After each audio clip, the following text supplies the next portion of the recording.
Welcome back to the show. I'm John Knocklinger. I'm a men's divorce coach and divorce attorney. Today, we're going to learn how to make a great dating profile that will attract women. My guest for this conversation is James Newberry. He's an advertising and fundraising professional with decades of experience working on behalf of prominent museums, historic sites, animal charities, and veteran support groups. But we're not talking about that today. We're talking about what he really likes to do, which is help men create dating profiles. He is the owner of Dating Profiles Secret. You can find out more about it at datingprofilessecret.com. And he's here today to tell you what you should and shouldn't do when you get those dating profiles up. Thanks for being here today, James. Oh, John, thank you for having me. It's my pleasure. So how'd you go from helping museums and historic sites do marketing and advertising to helping men, develop dating profiles? Well, during the pandemic, I was speaking virtually before a large audience of fundraisers and nonprofits about the power of storytelling.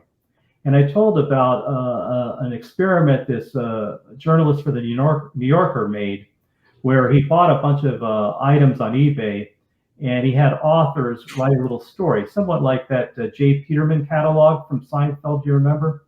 Yeah. And the numbers went, way higher than you'd expect. I mean, there was like a plastic horse head that went for $66 that he bought for 99 cents. And then as passing, I said, this storytelling even works for your dating profile. And I showed him the woman I was dating, it's now my wife, and they found that humorous. And somebody suggested, well, maybe James has a future as a dating analyst or something. So they were prophetic. That's my start. That's an interesting phrase, dating analyst. I've never heard it put quite that way before, but it's kind of what it is in a lot of ways. So, let's just get right into it. When we're talking about dating profiles, what kinds of men do you typically work with? Is it, young guys that are, just trying to find their first love, or what? I prefer divorced guys. Widowers are fine, but somebody a little bit older, a little bit more mature, 35, 40. The guys in their 20s, some of them are, I'm not a pickup artist. That's not my game. Not judging. Everybody does their own thing. But I'm not teaching pickup artist skills. I'm teaching advertising skills that I think could be used by pickup artists too. Just like they teach confidence, and I believe in confidence too. So there's some overlap. But I'm looking for guys that are more mature, who've been around the block, who have some success in life, something to advertise, if you will. So you're not really concentrating on the 20-somethings on what pickup line is the best in a bar, is I guess what you're saying. Yeah, that's right. That's not me. All right. So, the world of dating apps continues to evolve, and I feel like there's hundreds of them now. Whenever you start working with somebody, how do you decide which dating app would be the most appropriate for that particular person? Well, it depends if they have a niche. Yeah, if they're, say, Jewish, then JDate makes sense. If they have some other, professional niche, they were into the, environment or something. There's an app for everybody. But I tend to like bigger apps. By bigger, I mean larger universe size. And I like Match.com is where I met my wife. I've been on a bunch of them. That's what I like. I like eHarmony, and that it screens for people. So that's a helpful thing if you're not good at that. But I like large universe size. I think also if you're an American man, you should consider, although it's riskier, a foreign dating app. I think you can get great value. My wife was Ukrainian, foreign born. She was in America. But if that's something to consider anyway. So what is your intake like whenever you meet a guy? Like, how do you get to know the real him so that you can, help him develop this dating profile? Well, I like it when they do a dating profile, and then I can revise it because I can bring out and interview them. And, it's helpful if they've read my book or gone to my blog, so they can kind of get an idea of what the things they should do. What I talk about is building a portfolio of photos. Now, if you watch the show Mad Men, they talk about, you'd have all the advertisers had a portfolio, and I brought mine here, which I did. Various clients I had, because people wouldn't know who my clients were, what I did, and I found the same concept works for a dating profile. But you want photos, obviously you want some like professionally taken photos with a neutral background, or ones doing activities, but I like photos with story appeal, ones that stand out a bit. And in my own profile, I came up with two. One was my son and me with this soldier as a woman who had an M16. It was so unusual. Another one I had was here's on this side, was a donkey, a family wedding with the donkey biting my knee. So somebody can say, "Oh, why is the donkey biting your knee?" That's based on a David Ogilvy ad where he had a guy with the Hathaway shirt. He had a guy with an eye patch, and everybody's wondering, why does he wear an eye patch? Was he injured in the war or something like that? I like that. So you're trying to entice someone to like want to know more by looking at that picture. I love that. I feel like a lot of times people just think that just putting a picture of, just them, a selfie or something, is really what they should put on a dating profile. But you're trying to say that's not the right approach, probably. Just don't use selfies. They distort your nose. I think the plastic surgeon said by 30%. And most people can't afford a bigger nose, I certainly know that. I mean, it's a rare individual that looks better with 30%, but it makes your eyes look worse too. It was you want a proper distance, maybe 2 yards, something like that, and or even more. That's the nice thing about professional photos, that they know about lighting, angles, that kind of stuff, and I'm just amazed how little effort. And they spend guys spend all this time going through all these profiles without thinking. Your dating app is like your bait and fishing. You put some thought into it, right? and you see a lot of mediocrity out there.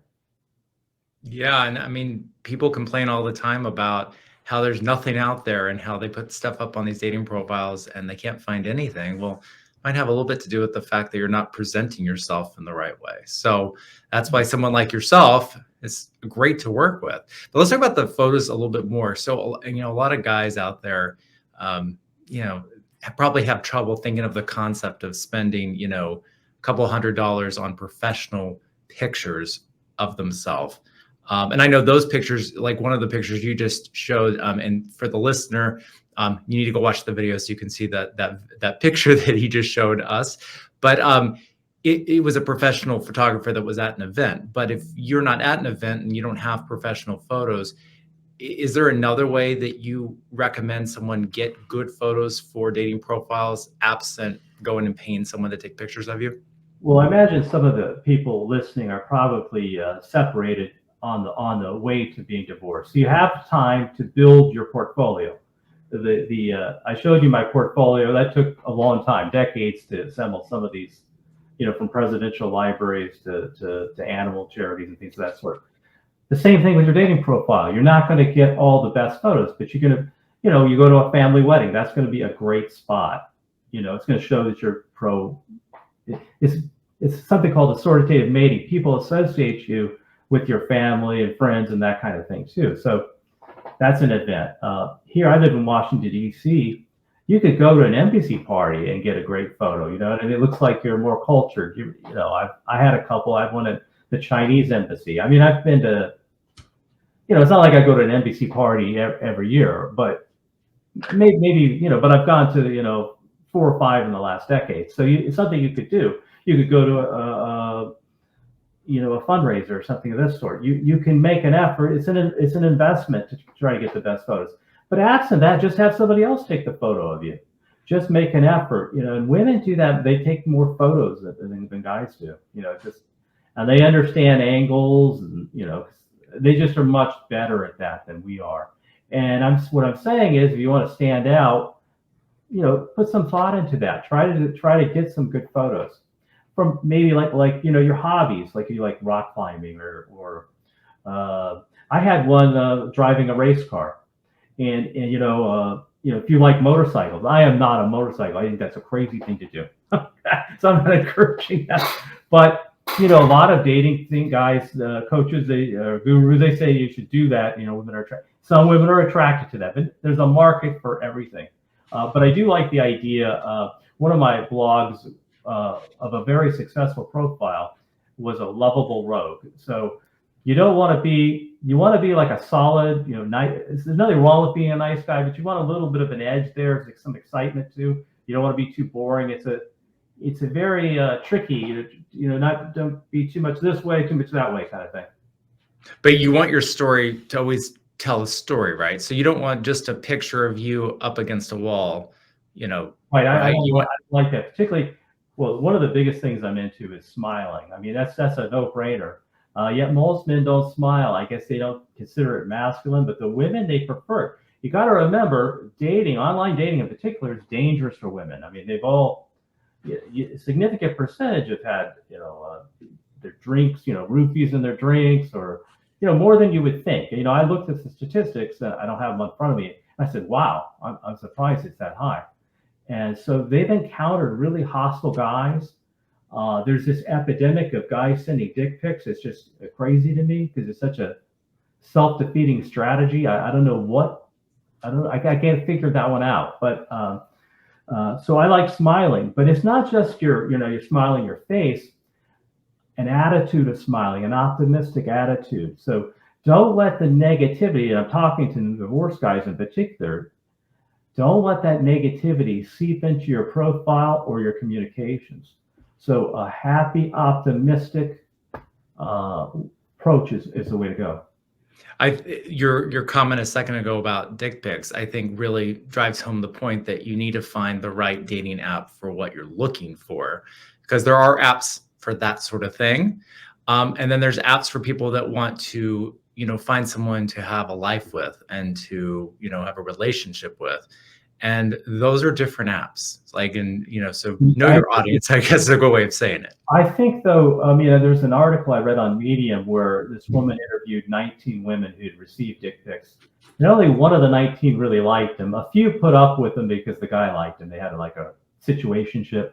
So I think women are more into, they like these romance novels. So they like the words or so, and men are more visual. So it's probably not the thing to lead with. It's definitely not the thing to lead with. I imagine there's some women, I got to have that. I mean, I get that, but listen, James, there's a reason why women sit around and play that game, marry him or have sex with him. I mean, because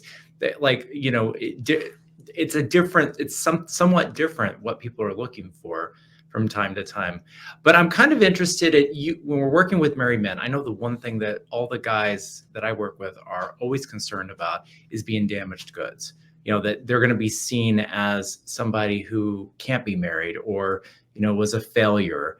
A lot of times guys are coming out of divorce really torn apart, and self-esteem levels are very low. How do you convince or show a guy as having, maybe a greater self-esteem than they actually do? Or how do you present them out so that maybe whether it's actually being picked up by women looking at their profile or not, how do you help them develop a profile so that they feel like they are presenting themselves as this confident person who doesn't have to be afraid that they were divorced and that women might not be interested in them because of that? Well, I think at a certain stage of life, it's probably more of a hindrance to have not been married. Like if you're 50 years old and never married, that's worse than being divorced one time after 20 years. And say if you were like me, the way I spun it was, I was married for over 20 years. I was divorced. It was a nice divorce. I had one son. I showed a photo of him and me. So that was showing that I'm an empty nester, which is also a desirable category. And then I talked about my parents. My father was a West Pointer, a lieutenant at Fort Sill, Oklahoma, where my mother lived. And they met and they were married for 50 years. So I showed their ad. So I told the story. So that's a very different story. That looks like somebody who's kind of reliable. It comes from at least a successful family, and even his marriage, my marriage, lasted at least 20 years. So that's a way to spin it. Now that's much more desirable than a guy he's 50 years and never married. I mean, you know what I'm saying? Which would women prefer? I think it'd probably be me if you just told them that versus a guy who never married, or even maybe a widower. Some of the, I dated a widow one time, and it was like she couldn't stop mentioning him. It was like everywhere. It was on her cell phone. She had a photo of him, and she said, "Well, anybody I marry, well, they'll have to make room for him." I knew the guy actually. It's kind of an unusual story. And I had to Interesting. catch them, but I just wanted to, it was like, if you're like 75, yeah, that wouldn't bother you. But if you're in your 50s, you don't want to live the rest of your life in the shadow of another guy. It's a big turnoff. And I think we all do this in relationships when we talk too much about our exes. I don't think it matters if it's a positive or a negative way. It's just not it's not a good strategy. What about this whole concept? I see it very often where men are so, again, after divorce, their self-esteem is so low. They're kind of, they're kind of just hoping a woman finds them attractive, and without thinking about them being picky and them really looking for what they really want in a next relationship. How do you get guys to convey that in their profile of, this is what I'm looking for? Not, look at me, I'm desirable, but this is what I'm looking for. So if you don't match what I'm looking for, don't even contact me. Yeah, I agree with you. You need to be picky too. You need to weed out those that are just tire kickers. There's a lot of women that just like to go out on a few dates and not be serious. I mean, it's just wasting your time. And that takes some talent. I went through a lot of dates. I probably should have weeded them out. But I think it's actually a great time for men, particularly younger men. If you're like 40, let's say you're 40 and you're divorced, a lot of men in their 20s are struggling. I mean, they're not really dateable. They're if they have a job, they're like addicted to video games. They're not, if you look at the college, and I'm not saying you have to go to college to be worthy of dating. I'm not saying that at all, but it's like 3 to 2 female. So there's a lot of men that are struggling with, I think addiction and legal issues are more common among that group. So I don't think it's ever been better for like a 40-year-old guy to snag a 30-year-old woman looking for some guy to get married.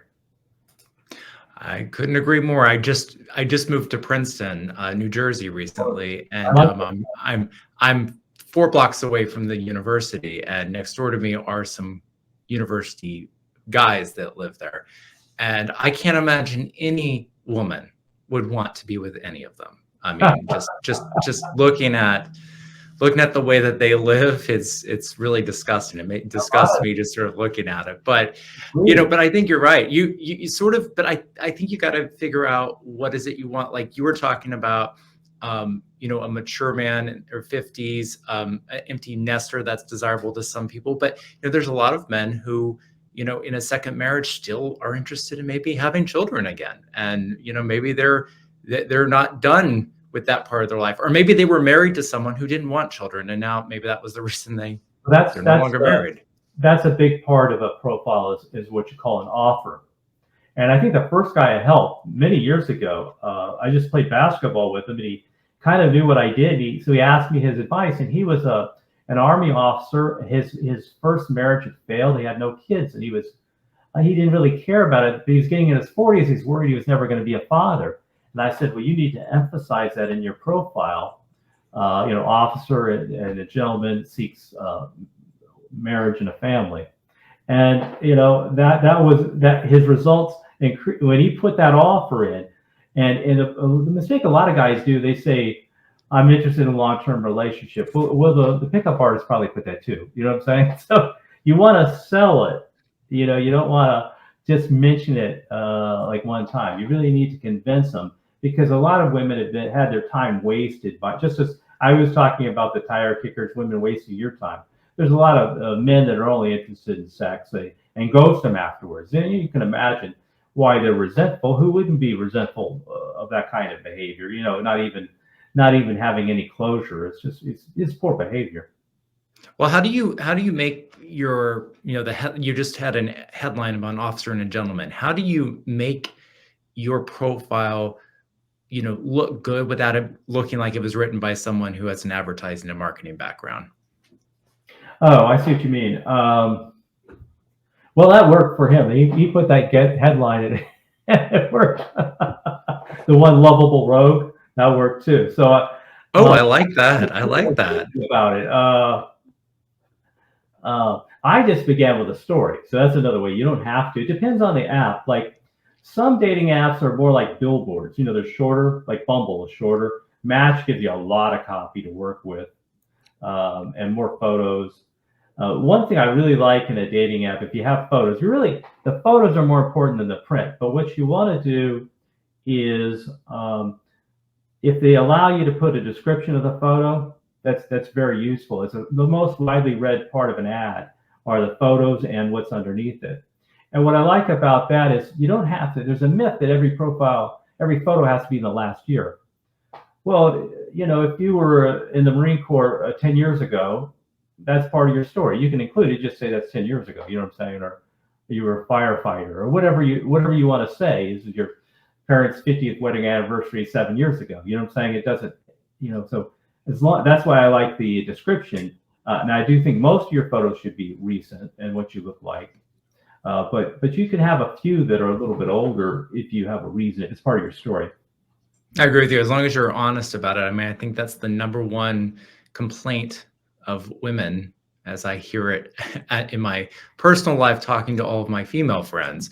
The number one complaint they have is just how often, men lie in their profiles about all kinds of things. So how, I guess, you were talking about like some things like Match, there you can put a lot of details in your profile, and other ones there's not as many. So where do you kind of draw the line of too much detail? Because sometimes too much is too much. That is true. It's sort of like weight. There's obesity is a much more of a common problem than bulimia or anorexia. You know what I'm saying? So I would say most guys, the biggest problem is they put the wrong information that they're interested. Like, well, I'd like to see her naked, half naked, so I'll put a selfie in the bathroom. That's what I'd like to see. Well, that's not your market. So one of the most important skills is empathy, understanding what's your market.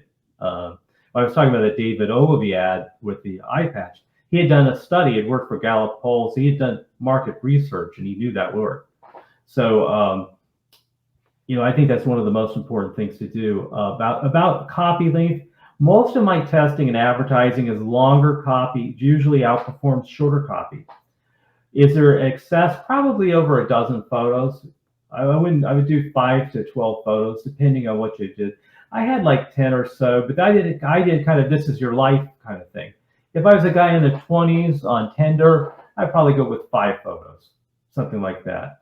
And they kind of limit how much you can write anyway. I think I wrote around 60% of what I could on Match. I did a bunch of others too.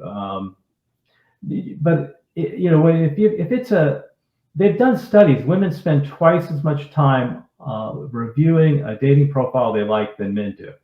For men, if they like it, they kind of envision that she'd be fun to go out with, or that they'll give it they'll try it. You know what I mean? Women, they spend more time on it, and which I respect. I'm not criticizing them for it. It makes sense to me. So I think it. And a guy also has to jump through more hurdles. It's sort of like a decathlon. It's not enough to be a good sprinter. You have to be strong enough to do the shot put and pole vault and all that kind of stuff. So they want to see, do you have ambition? Are you going to be fun? You're going to take them to nice places, or whatever they're looking for. They're not women aren't looking for. Maybe they're looking for. We're talking about offers. If you're interested in more children, or you don't mind if she has a child or two, that would be appealing. A lot of women, single moms, they're limited because a lot of guys aren't interested in raising another man's children. So if that was something that you are interested in, mention it. For sure, you're open to that at least. That would be a strong part of an offer. When obviously a lot of these dating profiles, the first thing anyone sees is the picture.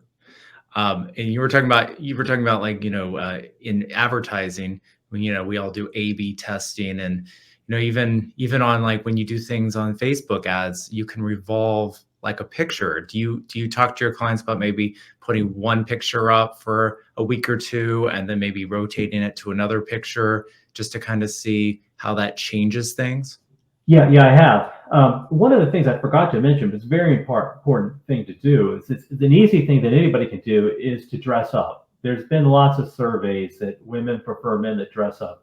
And it's all sorts of relationships, not just marriage, but even one night stands. Women prefer a guy who dresses up. So you want more in a suit or at least a collared shirt and fewer like in a tank top. I mean? So and sunglasses are also suspicious. They cover your eyes, so it's you don't want all your photos frowning in sunglasses. No shirt or tank top or t-shirt. That would be wrong. You know what I'm saying? As a strategy, that's the easiest thing to do. And there's different looks. I'm not a Versace guy. It's a little loud for me. But I could do Burberry or something. You know what I'm saying? You Mhm. want to look like you've put some effort. I remember one of the most deflating, and we went out a few times, but this woman, she didn't look as good because she had sunglasses. Her eyes weren't as pretty. But the main thing I noticed when I saw her was she looked like she put no effort out on the date. I put more effort than she did, and there's no worse way to start a date than if you look like you didn't put any effort out to get there. You just kind of came. Well, I think, I've heard people say stuff like that before when they've gone on dates. And my personal theory is that sometimes people with such low self-esteem, they want to present the worst version of themselves to see whether this person still likes them. Because some people just have no self-esteem. It's especially after divorce. I mean, I see it time and time again, just like you have no self-esteem. But I was going to say on the clothes for guys, even if you don't have a lot of money and you can't maybe buy nice clothes, like don't wear the free shirt you got at the 4K run, in your picture, or don't wear something that's got like a big old stain on it or rips. You can get like just a nice, like you were saying, like just a nice colored shirt, um you know anywhere. You can go to Walmart, you can go anywhere and just get a nice shirt just to make yourself look clean cut and professional and look good, even if that's not how you dress all the time. Because I mean, how many It's an people image you're dress like all creating. Okay, it doesn't the have time? it. I'm not suggesting you write a check that you can't cash. I'm not suggesting that. Yeah. You got to remember every profile is sort of like an iceberg. You only see the top 12% of them, right? So there's going to be, and that's true of all of us. So, and we're going to have some hidden attributes that they're not going to know about that you really can't put on the profile. But you want to be represented. You don't want a profile that's way beyond your ability to deliver in person. But I do think you want to put your best foot forward. You really want to present yourself of how you are on a good day. If you had to go to a family wedding, your son's graduation from college, that kind of thing. And you want to create some mystery, kind of like your fun, some adventure, confidence. I think you're right about the confidence, but confidence comes if that's the one nice thing about a good profile. You'll have women come after you. When I changed my approach, I had women approaching me, which that gives you such an edge. If they're interested in you, they're probably really interested because women are more shy about reaching out to men. So that's why you want to spend your time on creating your best profile. Is it will give you more confidence. If you have women coming after you, that's going to boost your confidence right there. And another part of confidence, of course, is self-improvement. I struggle a little bit with my weight. Not fortunately, America's gotten so fat that I'm no longer an outlier. But I'm average. But I noticed when I was 195 that I did better than when I was 215, 220. So that's just an obvious thing. 195, I wasn't really fat. 220, I'm fat. So it's a big difference. Now, I'm thinking to myself, well, I'm still the same person. Well, you really are not from a dating perspective. And And the way we know that is because you would be less interested in a woman who weighed 175 versus 150. If you're honest with yourself, I think you probably, maybe you're one of those that is above that. Good for you. But if you're one of those, but Yeah, I suspect you're not. yeah. I mean, I think the other part of this, we've been talking about creating the profile. It's responding to when people do reach out to you. So, one thing I've noticed with men in general, particularly middle-aged men, they don't know what they want. They just don't know what they want. They've never given it thought. Maybe they were just the breadwinner. They go to work every day. They never spent any time with self-reflection. How much, before you go back out and start dating after you're divorced, do you think people should go through some kind of, I'm just going to call it a self-reflection period before they start going out dating again? Or do you think it's important just to kind of try to get yourself back out there and maybe discover what you want through going through the process? Well, I think you need to do a little bit of both because you don't want to waste time, as we said before. There's a certain type that you probably have more success with. I'll just give you my own example. I remember in high school, uh, I had some appeal with what I would call normal women, but I was part of this group called Model United Nations, which is kind of a nerdy group, and those women really liked me. So I noticed that women that are more, smarter, more cultured, tend to like me more. So I tried to go after those because I thought they'd be more likely to like me too. And so we all know of the women that tend to like us better. The woman who, if I see a woman on a Harley, I think, oh no, it's not me. She's not gonna like me. I just know that. And so I kind of like I'm less inclined to approach her. You just got to figure out what you're. I mean, I guess there could be some woman with a Harley that would be okay, but you just get an idea of who they are, their aura, whether they're a good fit for you. Yeah.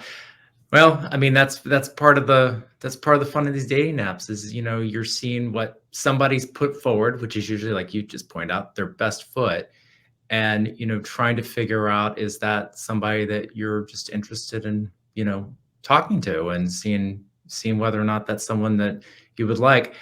I think that dating after divorce is got to be the scariest thing that men go through. I mean, it's scary for women, but it's scary for women for a different reason. Like I said before, I've already said this once since we've been talking, but men, really, that self-esteem component is just not there. But what I'm hearing you say is, you can use this dating profile, you can use the building of it, the putting together a portfolio of your pictures. You can use all of that probably to help your self-esteem, to remind yourself that you are this person that has a lot to offer. You're this person that will be attractive to somebody, and that's going to be somebody that you'll find attractive too. Because, I mean, how many people live in the world? I don't know why people always assume there's nobody for them. It's like an amazing thing that I hear all the time. And there's someone for everybody. And I think this, I love this whole idea of really constructing a dating profile from more of a marketing perspective, really marketing yourself and all of your best qualities. Because we all have qualities. Every single person has qualities that other people find annoying or don't like. There's always going to be those things, but whenever you love somebody, I mean, what is it? Everyone who's married or in a relationship, you might love 95, 98, 99% of somebody, but there's always going to be like something that irritates you. I mean, that's kind of the world. That's kind of life. We all get irritated, and you're irritating too. Like all of us, we're all irritating to the person we love. But I'm kind of curious, what do you tell people? We've talked about responding, building your profile. What about just going on the apps and looking? What do you tell someone to look for? Because a lot of men probably are just going to look for, ooh, I find her attractive. Ooh, I find her attractive. Ooh, I find her attractive. And if they don't find the picture attractive, why would they even read the profile? What is your advice to guys when they're going on these apps trying to find somebody to contact? Well, you kind of look for your type.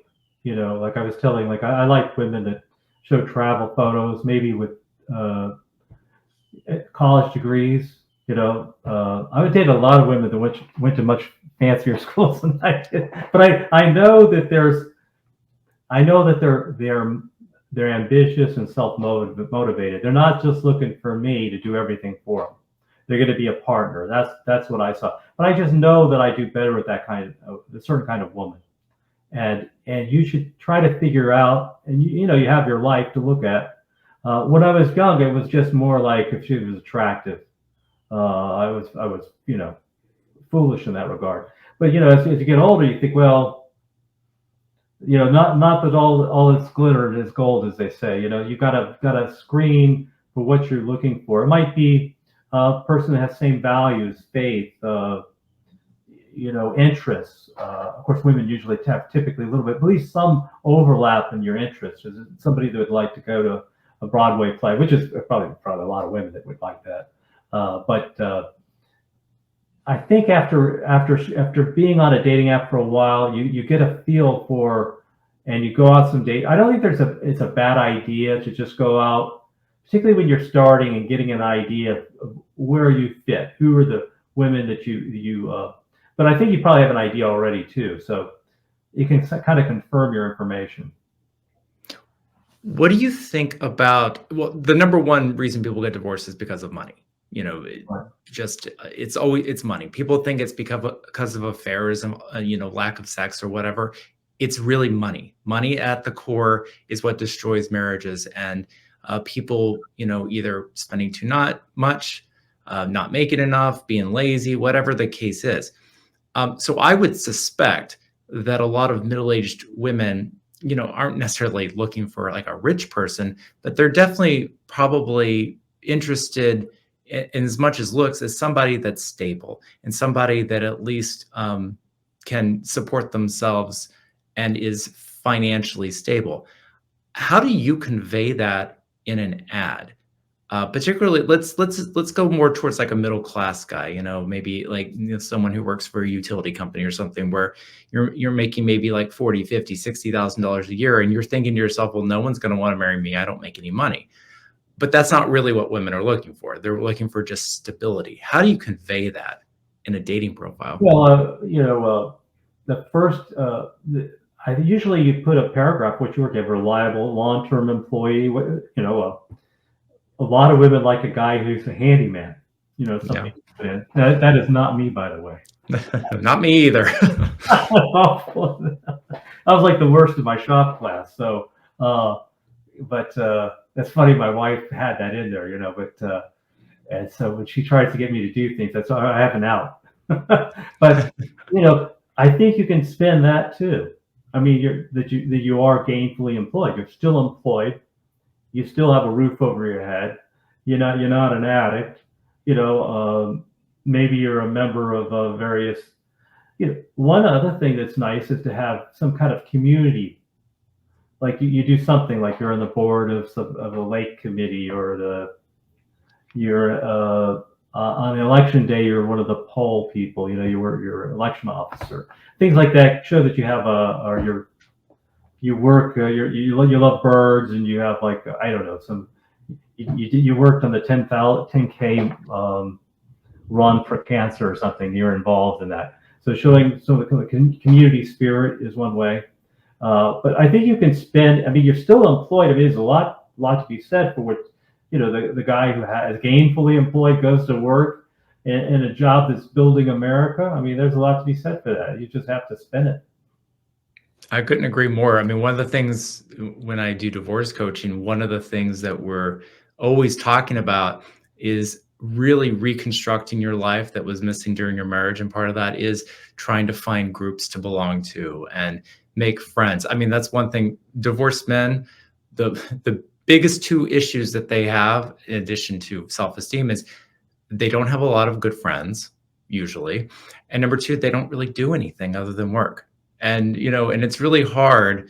By the way, you can meet people by doing that too. You can meet somebody that might actually be someone you might be interested in dating by just getting involved out in the world. But even more than that, I agree with you.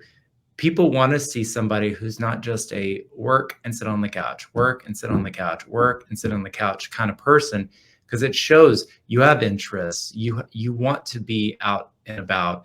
And somebody in the middle of their life who's probably maybe done raising the kids and is ready to actually have that me time, like be a little bit more selfish about going out and doing things. I think that's important. The one thing I see more than anything, James, is the people that like to travel versus the people that don't.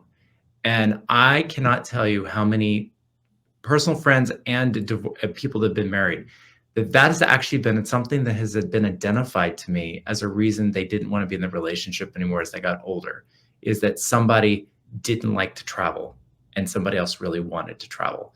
But I think it just goes to the point that you need to figure out what you want. And if you can figure out what you want, you're going to have a hard time attracting somebody else.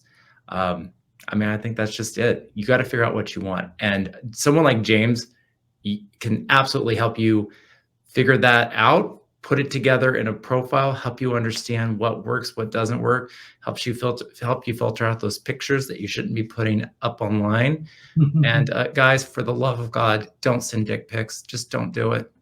Just if you want to be in a relationship, don't send them. Now, if all you're looking for is that, then I'm sure there's an app for that. But James, if someone wants to work with you, how would they go about doing that? Well, I have a website, as you mentioned earlier, datingprofilesecrets.com, and they can schedule a call with me. I do have a blog there, and I wrote a book that if they're a reader, Dating Profile Secrets for Men, How to Attract Your Dream Girl Through Storytelling. So I have a lot of resources, some of them free, some are almost nothing, but I'll help you write your profile if you like. I'll even coach you. We talk mostly about the profile, but I think the more tricky thing is how to convert interest from your profile into dates and relationships. My strength is the first couple dates. Most dating coaches, they want to get you how to get your ex back, that kind of thing. My focus is on the profile, the first 2 dates. After that, you're on your own. That's the way I look at it. Well, that's a whole nother podcast. Yes, well, I really appreciate you being here, and we will make sure there's links to your site, your book, your blog in the show notes. So you don't have to write it down. Just go below right now, and you can find all of that. Thank you so much for being here today, James. I enjoyed it. Thank you so much. You're welcome.